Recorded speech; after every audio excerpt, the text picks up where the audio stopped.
کچھ دیر کے لیے میرے ساتھ مدینہ منورہ چلیے. وہاں ایک حسین اپنے نانا کی قبر سے وداع کرنے جا رہے ہیں. آپ کے ذہنوں میں ہے نا, یزید نے خط لکھا مروان کو, کہا کہ مجھے حسین کی بیعت چاہیے. امام حسین نے انکار کر دیا. بس بھئی وقت نہیں ہے کہ تفصیل میں جاؤں, ذہنوں میں واقعہ ہے آپ کے. جب کہا نا کہ بیعت چاہیے, امام نے کہا نہیں بیعت نہیں کروں گا. پھر تیار ہو جاؤ ہے حسین, یزید پھر فوج لے کے آئے گا. کہا نانا یہ آپ کا شہر ہے, میں نہیں چاہتا میری وجہ سے آپ کے شہر پہ حملہ ہو. مقدس جگہوں سے امام اس لیے کوچ کر گئے, جانتے ہیں جنگ ہوگی, حملہ ہوگا, بیعت نہیں کروں گا. جب وداع کرنے گئے نا تو سب سے پہلے نانا کے روضے پہ گئے. جب نانا کے روضے پہ گئے, دیکھنا چاہیں گے کیسے گئے. قبر نبی پہ گئے, ابھی جناب ام سلمہ موجود تھیں. جیسے ہی امام حسین کو آتا دیکھا, جناب ام سلمہ نے کہا میرا لال. جناب ام سلمہ نے پالا تھا نا جناب سیدہ کے ساتھ مل کے. کہا میرا لال کیا بات ہے. کہا نانی اماں, میرے جد رسول خدا کی امت مجھے مدینے میں رہنے نہیں دے رہی, میں اپنے نانا سے وداع کرنے آیا ہوں. قبر سے لپٹے رونے لگے, یہاں تک کہ روتے روتے بے ہوش ہو گئے. اتنا روئے, نانا سے بڑی محبت تھی. رسول خدا گود میں لے کے امام حسین کو پیار کرتے تھے, زبان چساتے تھے, بہت پیار کرتے تھے. اتنی ہی امام حسین کو محبت تھی. قبر سے لپٹ کے رونے لگے. جب رو رہے تھے نا تو بے ہوش ہو گئے. تو اب الوقائع والحوادث میں مرحوم ملبوبی نے لکھا ہے, کہتے ہیں جب بے ہوش ہوئے نا تو ایک مرتبہ دیکھا رسول اسلام اپنی قبر سے اٹھے ہیں, امام حسین کو گلے لگا رہے ہیں. امام حسین نے خواب دیکھا کہ رسول خدا اٹھے, گلے سے لگایا. امام حسین کو ایک جملہ کہا, کہا نانا میرے لیے کیا حکم ہے آپ کا. کہا ان اللہ شاء ان یراک قتیلا, میرے لال مشیت الہی یہی ہے کہ آپ اپنی جان قربان کر دیجئے, راہ خدا میں جان دے دیجئے. کہا نانا مجھے جان دینے سے کوئی شکوہ نہیں ہے, لیکن نانا میری بہنوں کے لیے کیا حکم ہے. نانا میری بہنوں کے لیے کیا حکم ہے. تو ایک مرتبہ اب پیغمبر کی آنکھوں میں بھی آنسو آ گئے. پیغمبر کی آنکھوں میں آنسو, تو جانتے کیا فرمایا. کہ ان اللہ شاء ان یراہن سبایا, کا مشیت الہی یہی ہے کہ انہیں قیدی بنایا جائے گا.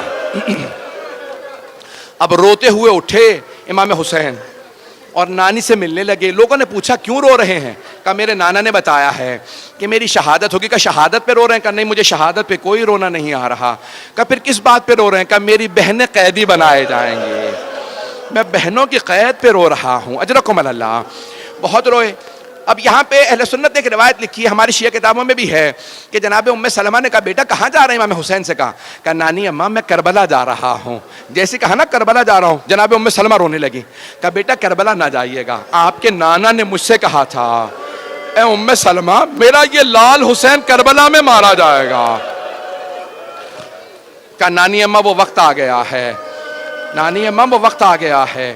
بس بھی نکلے نا جیسے روضہ رسول سے باہر, تو جناب عبداللہ, حضرت عبداللہ ابن عباس آ گئے. انہوں نے آ کے کہا کہ مولا کہاں جا رہے ہیں. حسین کربلا نہ جائیے گا, عراق نہ جائیے گا. عراق میں یہ جو کوفے والے ہیں نا, انہوں نے آپ کے بابا سے وفا نہیں کی تھی, بھائی سے وفا نہیں کی تھی. کوفے والے وفا نہیں کریں گے, آپ عراق نہ جائیے. مولا نے کہا میں شہادت کے لیے جا رہا ہوں, میں جانتا ہوں وہ وفا نہیں کریں گے, وہ مجھے مار دیں گے, میں شہادت ہی کے لیے جا رہا ہوں. تو جناب عبداللہ ابن عباس رونے لگے. کہا آپ شہادت کے لیے جا رہے ہیں, پھر مجھے سمجھ نہیں آتا بہنوں کو ساتھ کیوں لے جا رہے ہیں. کہا کہ ابن عباس, اے عباس کے بیٹے, میں جب شہادت دوں گا تو دین بچے گا, اور میری بہنوں کی قید سے میری شہادت بچے گی. اب میں ایک سوال کروں آپ سے, بہنوں کی وجہ سے شہادت بچے گی, بہنوں کی مظلومیت کی دلیل کیا ہے. چھوٹے چھوٹے بچے, ایک چھوٹی سی بی بی جس کے کانوں سے بالیاں اتاری گئی تھی, جسے پورے رسے میں تماچے لگے تھے, جو خیموں میں بھی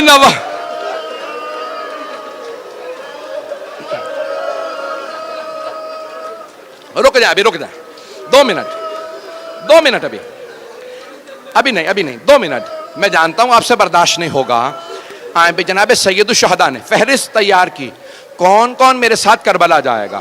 حضرت عباس سے کہا عباس ہے میرے بھائی, یہ فہرست ہے, تمام مردوں کو بتا دو کون کون ساتھ جائے گا.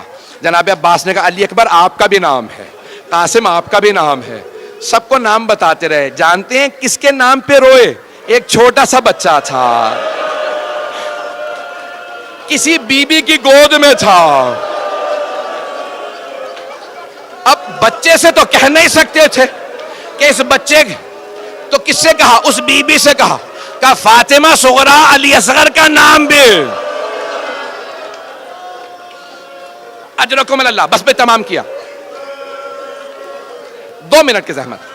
سب کو بتایا کس کس کا نام ہے, کہا آپ کا بھی نام ہے, مستورات کے بھی نام بتایا, کہا عباس راستے کے لیے پانی لے لیجئے گا. جناب عباس نے مشکیزوں پہ پانی بھرنا شروع کیا, پانی بھر کے اونٹوں پہ لادنا شروع کیا, بہت زیادہ پانی لیا. کہا نہیں مولا میں نے اتنا پانی رکھ لیا پانی ختم نہیں ہوگا, نہ جانے کون سا لشکر آئے گا جسے پانی پلا دیں گے. بس ایک مرتبہ پانی بھر لیا. مولا عباس نے, غازی عباس نے پانی اونٹنیوں پہ سب پہ رکھ دیا. اب ایک مرتبہ مولا حسین نے کہا عباس اونٹنیوں پہ اماریاں لگا دو, پردے کا انتظام کر دو. کتنا پردے کا اہتمام ہے. جوانان بنی ہاشم سے کہو کھڑے ہو جائیں, اب میرے گھر سے بیبیاں آئیں گی. مولا مسند بچھا کے بیٹھ گئے. اندر سے خاتون آواز دیتی کون سی بیوی آ رہی ہے. مولا اسی طرح سے آواز دیتے, اونٹنی آ کے بیٹھتی, مولا آواز دیتے. اندر سے آواز آئی حسن مجتبیٰ کی بیوہ آ رہی ہے. جناب ام فروہ کے آنے پہ مولا حسین نے آواز دی قاسم ماں کا بازو تھامو سوار کرا دو. سارے مصائب میں نے چھوڑ دیے. اتنے میں کسی اندر سے خاتون نے کہا لیلا آ رہی ہیں. جناب سید الشہداء نے کہا علی اکبر ماں کا بازو تھامو. جناب علی اکبر نے بازو تھاما, ماں کو سوار کرایا. اتنے میں عبداللہ ابن سنان راوی ہے, وہ کہتا ہے میں نے سنا کسی نے آواز دی علی کی بیٹی ام کلثوم آ رہی ہیں. ایک مرتبہ مولا حسین نے کہا عباس بہن کو سوار کرا دو. جناب عباس آگے بڑھے, جناب ام کلثوم کو ناقہ پہ سوار کرا دیا. اتنے میں کسی نے آواز دی علی کی بیٹی زینب کبریٰ. راوی کہتا ہے میں نے خود دیکھا حسین مسند سے کھڑے ہو گئے. 2 منٹ. راوی کہتا ہے میں نے دیکھا حسین مسند سے کھڑے ہوئے, آواز دی عباس گھٹنا زمین پہ رکھو, علی اکبر ماں کا بازو پکڑو, اونو محمد عماری کا پردہ ہٹاؤ. کہ سارے جوانان بنی ہاشم کھڑے ہو گئے. جناب عباس آگے بڑے, بی بی آئیے سوار کرا دو. جناب زینب کبریٰ نے کہا نہیں عباس آج آپ مجھے سوار نہیں کرائیں گے. جناب علی اکبر نے کہا پھوپھی اماں میں آپ کو سوار کرا دوں. کہا نہیں علی اکبر.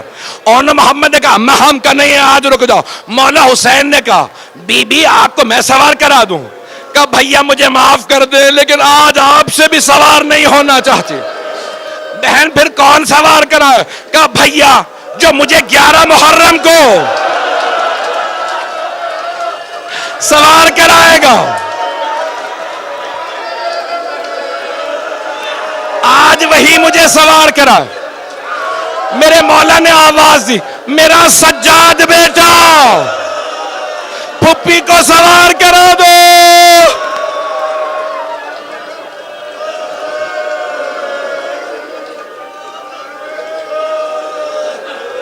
الا لعنت اللہ علی القوم الظالمین.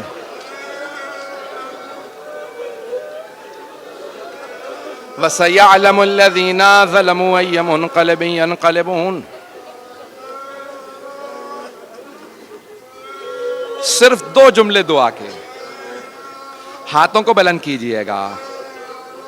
پروردگارا واسطہ 11 محرم کا جب ایک بوڑھی بی بی ہر بی بی کو سوار کرا رہی تھی, یہاں تک کہ اس بی بی نے اپنی ماں کی کنیز جناب فضہ کو بھی سوار کرا دیا. لیکن جب اس بی بی کی باری آئی نا تو ایک مرتبہ اس بی بی نے, اس بڑی باعظمت بی بی نے مولا سجاد کو دیکھا, دیکھا گلے میں توق ہے, ہاتھوں میں زنجیریں ہیں, پاؤں میں بیڑیاں ہیں. اب بی بی نے مولا سجاد کو آواز نہیں دی، جانتے ہیں کیا کیا؟ فرات کا رخ کیا اور بڑی حسرت سے کہا میرے بھیا عباس.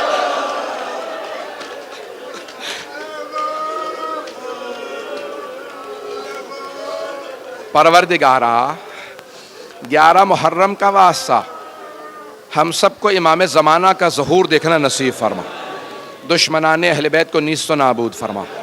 پروردگارا داعش کو غارت فرما، دہشت گردی کا خاتمہ فرما، کشمیر کو آزاد فرما. عراق میں، افغانستان میں، شام میں، بحرین میں، یمن میں حالات خراب ہیں، نائجیریا میں، نہ جانے کہاں کہاں. پروردگارا سب میں حالات بہتر فرما.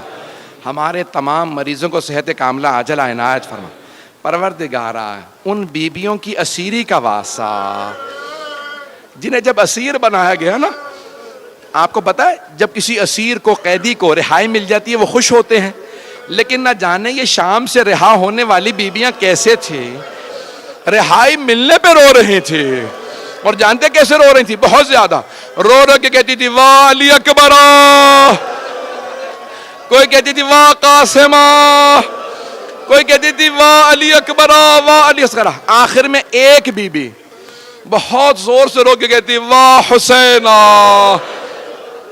پروردگارا ان بیبیوں کی اسیری کا واسطہ جتنے بھی ہمارے علماء مومنین جہاں جہاں اسیر ہیں سب کو رہائی کی خبر عنایت فرما. ربنا تقبل منا انك انت السميع العليم بحق محمد وآله الطيبين الطاهرين المعصومين.